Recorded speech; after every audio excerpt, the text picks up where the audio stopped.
Na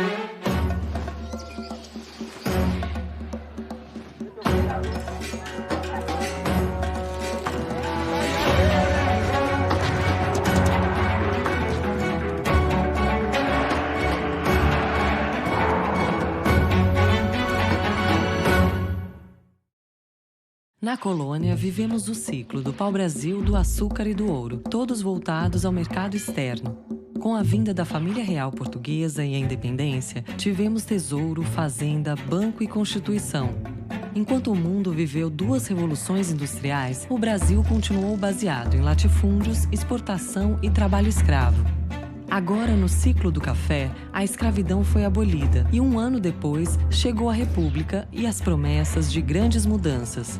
A economia mudou pouco até 1929, quando o mundo quebrou. Com a Grande Depressão, o poder econômico e político mudava de mãos.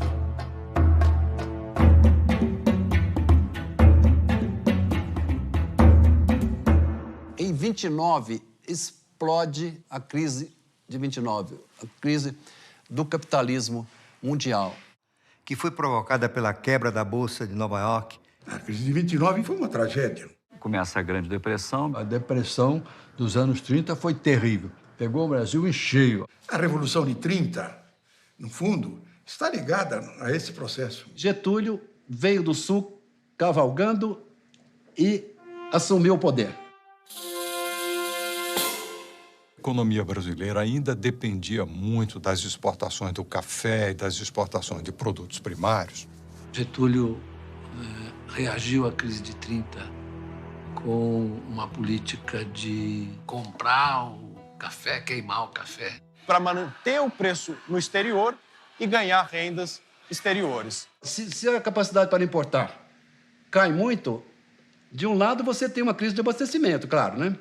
E de outro, abrem-se oportunidades fantásticas. Abriu a oportunidade de fazer no Brasil a indústria substitutiva de importação. Substituir importações por produção no país. A Revolução Industrial Brasileira realmente começa em 1930 e vai de 1930 a 1980. O Brasil se recuperou mais depressa do que muitos países. Em 1933, a indústria já é maior que a agricultura no PIB brasileiro. Mas o mundo ainda vivia a chamada Grande Depressão. A visão da época do governo é de que isso fazia parte do processo de ajuste. No longo prazo, a economia acabaria se ajustando. Keynes é aquele que verbaliza: a longo prazo estaremos todos mortos. Então, é a hora de o Estado intervir. E o presidente Franklin Roosevelt interveio na economia apenas em 33. Foi o New Deal. O New Deal era uma forte intervenção do Estado na economia, com investimentos do Estado em obras de infraestrutura, de transporte, de navegação, enfim, e isso impulsionaria a economia. À custa de programas de obras públicas só para gerar emprego para as pessoas. No mundo inteiro, cresce o Estado, porque se percebe que o gasto público é essencial para tirar os países da depressão. Na altura de 1933, 34, você já começa a ter recuperação no primeiro mundo, mas à custa de rearmamento. O mundo parece embriagado com essa máquina de empregar as pessoas, criando os instrumentos para sua própria destruição. A Europa inteira estava caminhando para governos de cunho centralista e até autoritário. Junto com a morte anunciada para muitos da economia de mercado, desaparece também a democracia, destacadamente na Alemanha.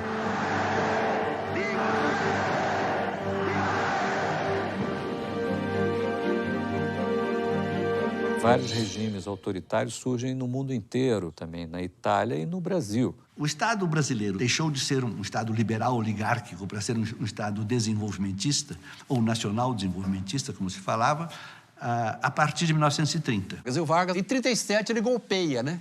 Ele golpeia e nasce o Estado Novo.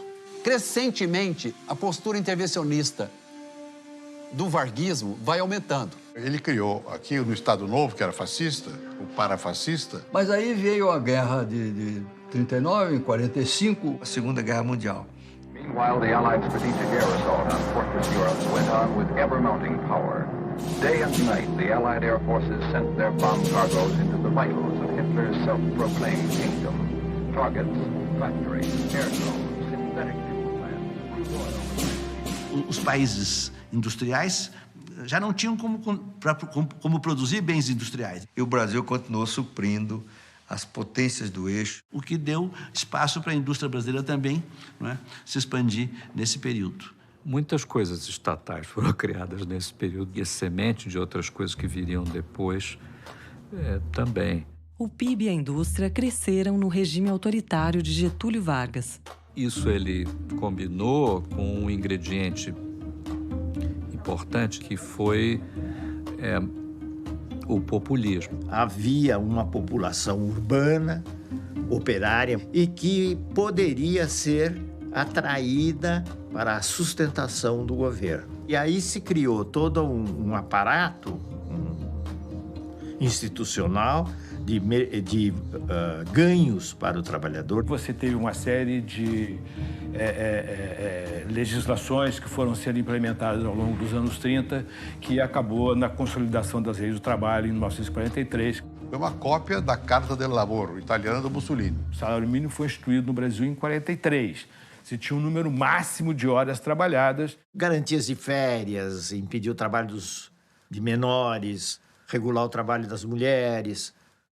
Ele criou uma reestrutura das relações de trabalho e sindicatos, mas sempre sob a tutela do Estado. Os sindicatos controlados pelo governo, os dois lados, empresarial e de trabalhadores. Bom, criou uma máquina de ligação de clientelismo entre os sindicatos e o governo. Um sindicato único, reconhecido pelo Estado. Um imposto sindical fazendo com que o sindicato dependa do Estado de alguma forma.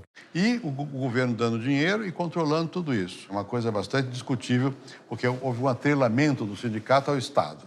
E depois a manipulação política do sindicato para o partido que domina o governo, ou do qual o governo provém.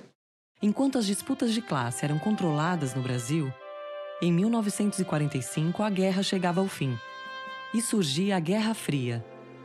Já prevendo o fim da guerra, em 1944, as nações se reuniram para reorganizar a economia mundial.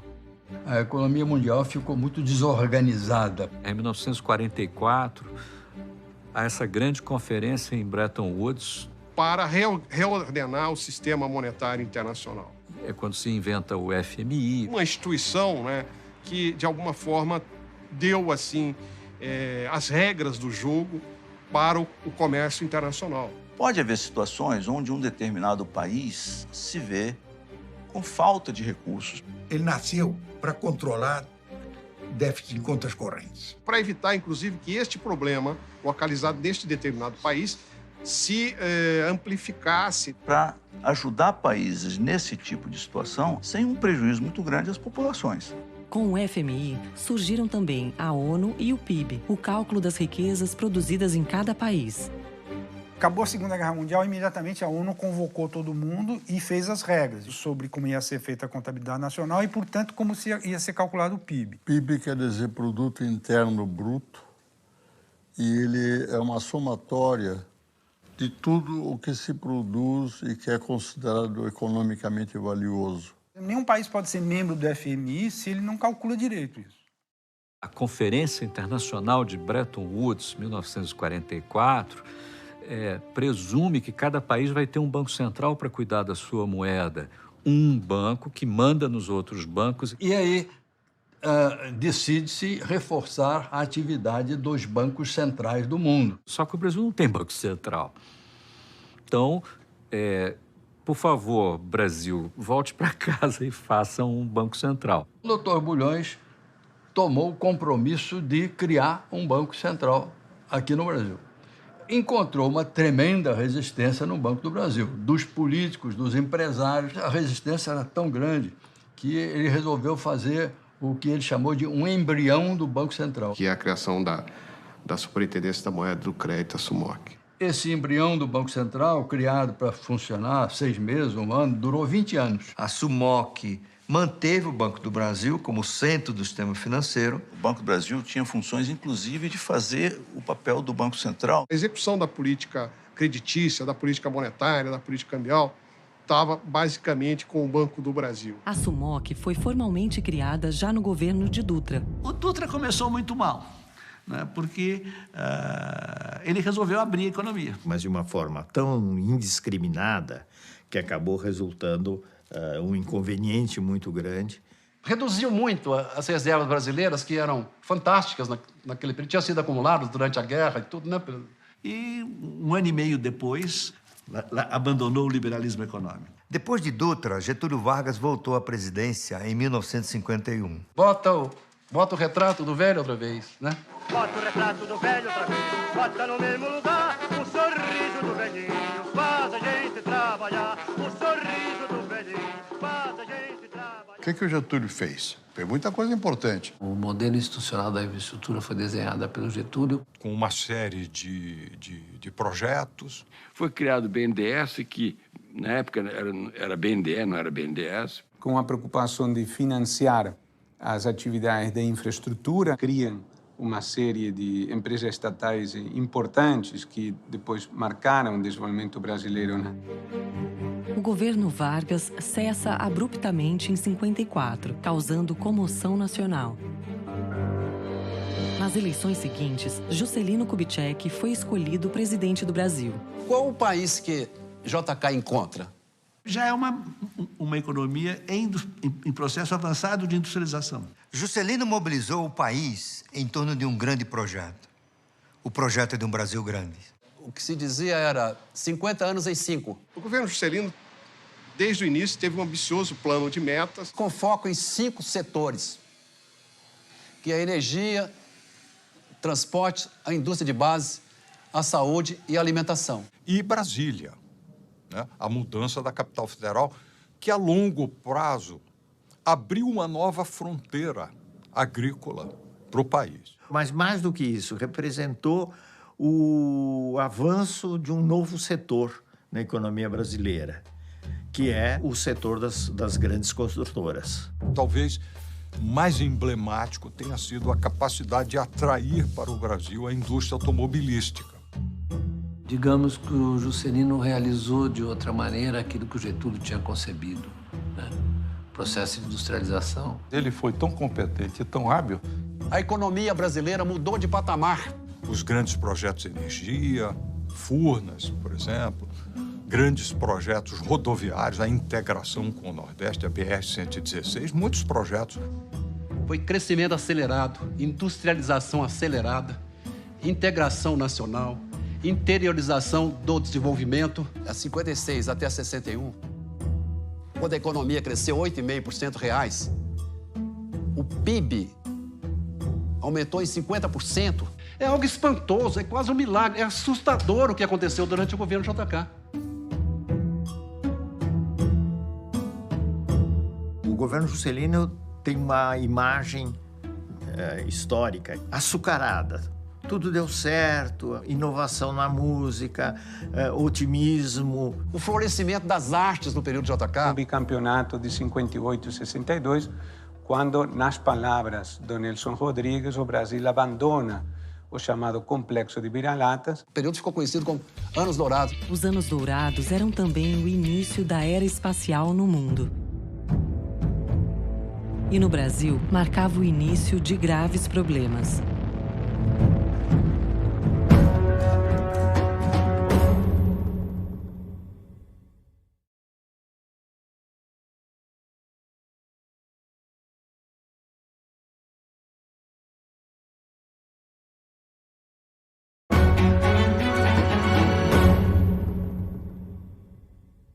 Há um ovo da serpente que começa a se quebrar no governo Juscelino.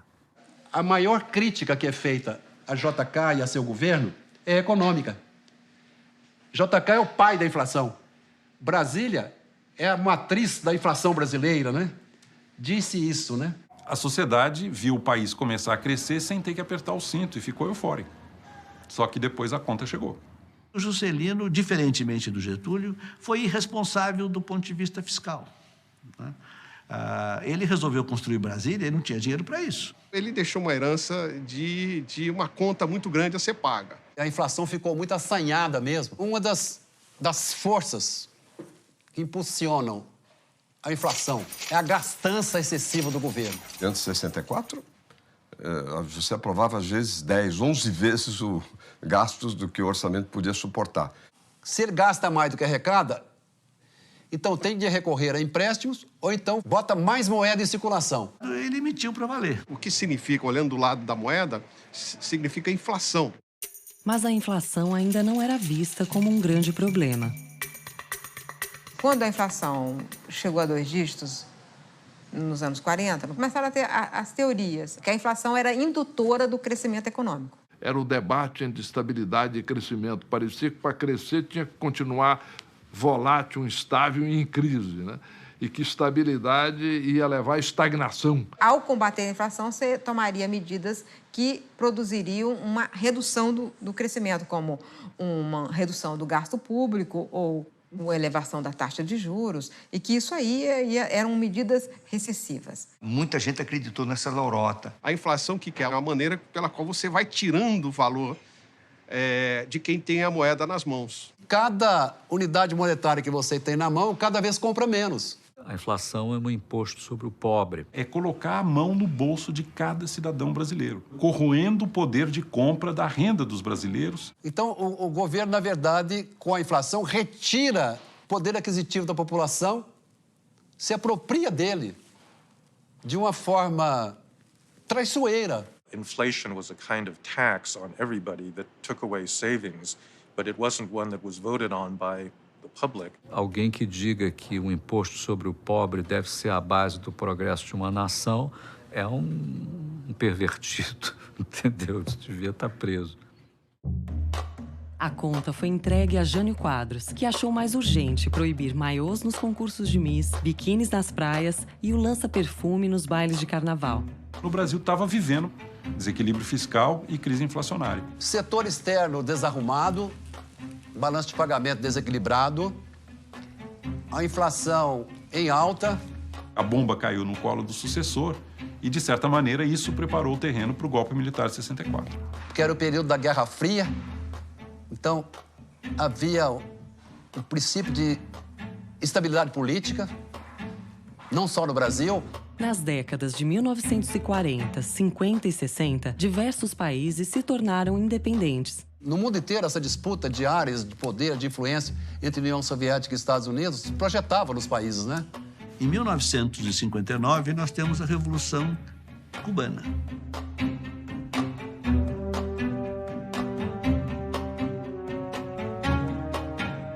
Isso vai apavorar os Estados Unidos e vai apavorar as elites brasileiras. Tancredo dizia que Jânio era um grande talento político e seria até um estadista se tivesse equilíbrio emocional. Em agosto acaba o governo Jânio Quadros, entra o governo do João Goulart. Foi um governo complicado pela resistência. Não era confiável para o poder militar. O que colocou o Brasil numa crise econômica e política muito grave? Tancredo Neves convenceu os militares a permitirem que Jango assumisse, mesmo que em regime parlamentarista. Em 61, Jango restabeleceu relações com a União Soviética e, em 62, se absteve de apoiar a expulsão de Cuba da Organização dos Estados Americanos. Isso logo antes da crise dos mísseis, considerado o auge da Guerra Fria. E ele fez tudo para ser deposto, terminou sendo deposto. Sucedeu-se a crise que vem com o governo Goulart. A inflação, então, dispara, o crescimento se prejudica ainda mais e o desenlace é o golpe de 64. Os militares depuseram o presidente, caçaram parlamentares e tomaram o poder. Eu me lembro que o primeiro lema colocado depois da Revolução de 64 foi desenvolvimento com segurança. O discurso era de uma intervenção corretiva. Tinha o pretexto do combate ao comunismo na política e o combate à inflação e à corrupção. Arrumar a casa, devolver o poder a quem o povo eleger, em 3 de outubro de 65. Tanto que O golpe foi apoiado por grande parte do empresariado, boa parte da classe média, do clero. As reformas vieram rapidamente. Eu não estou fazendo nem de longe a defesa do regime, mas teve um papel muito importante na estruturação de todo esse aparelho financeiro. Nesse período foram assentadas as bases do que seria um grande período de prosperidade para o país. É preciso reconhecer isso. O Brasil deve muito a dois cidadãos formidáveis, o Roberto de Oliveira Campos e o Otávio Gouveia de Bulhões. Entre 64 e 67, o Bulhões e o Campos recuperam a estabilidade macroeconômica do Brasil. Eles fizeram um trabalho extraordinário. É muito difícil você encontrar um setor da economia brasileira que não tenha sido modificado. Foi feito um grande ajustamento fiscal. Um combate severíssimo à inflação, ao déficit público, redução de despesas. Reforma tributária, a reforma monetária, a criação definitiva do Banco Central, até então era a Superintendência da Moeda e Crédito. O Banco Central foi criado em 1964. Em 1965, baixa a lei do mercado de capitais.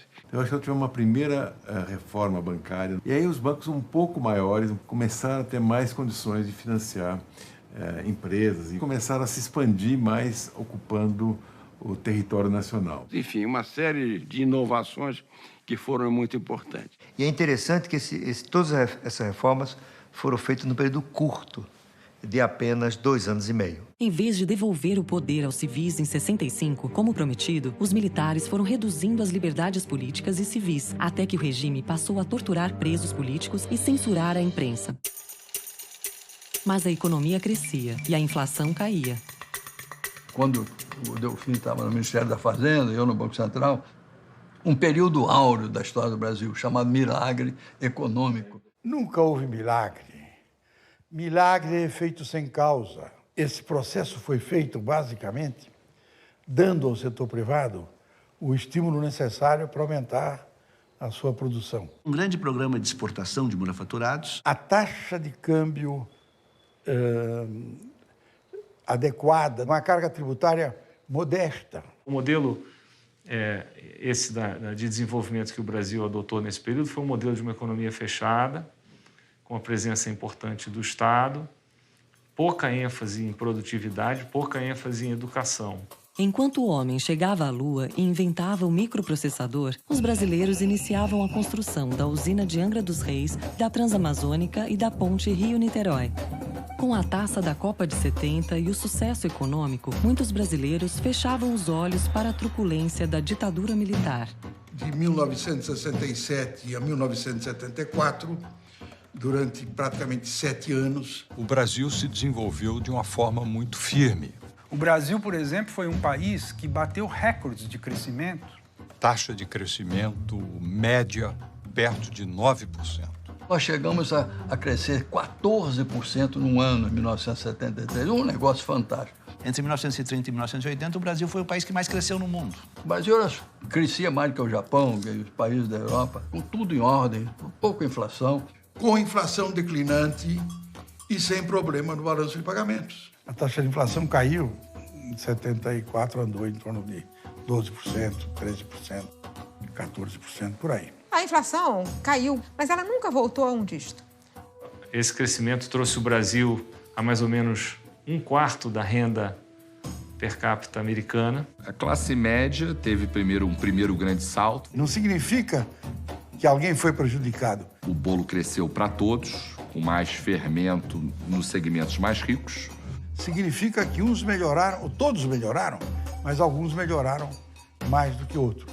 A gente deu muita ênfase a investimento em capital físico. Pouca ênfase em produtividade, pouca ênfase em educação. Você não tem aumento da presença da criança da escola durante o período do milagre. A ditadura mesmo significou no Brasil desenvolvimento econômico sem desenvolvimento social. Eu não vou nem falar da ditadura, mesmo antes. Né? Por exemplo, quando você decide que é mais importante você criar um monopólio do petróleo do que investir em educação, você está dando um exemplo típico de que não há uma consciência realmente. Isso gerou um país com uma distribuição de renda extremamente desigual. Isso foi tudo feito num ambiente de descaso absoluto com a questão da desigualdade. A desigualdade aumentava e as liberdades diminuíam, enquanto o sonho de ser grande se concretizava. Mas a economia também estava prestes a ruir.